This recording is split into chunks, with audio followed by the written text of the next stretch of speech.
Hey everyone, welcome back. In this video, I'll show you how to log in to your TikTok account on another device. If you're new, hit the subscribe button for more helpful tutorials. I'll walk you through the steps, so let's get started. First, open the TikTok app on your Android or iPhone. Next, tap on your profile icon at the bottom right of the screen.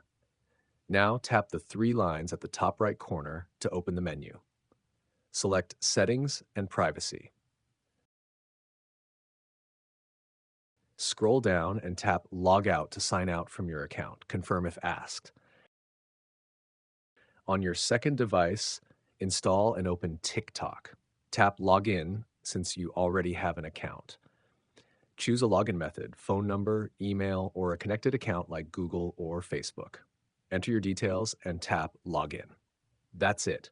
Your TikTok account is now active on the new device. If you found this helpful, give it a like and subscribe for more tutorials. See you in the next video.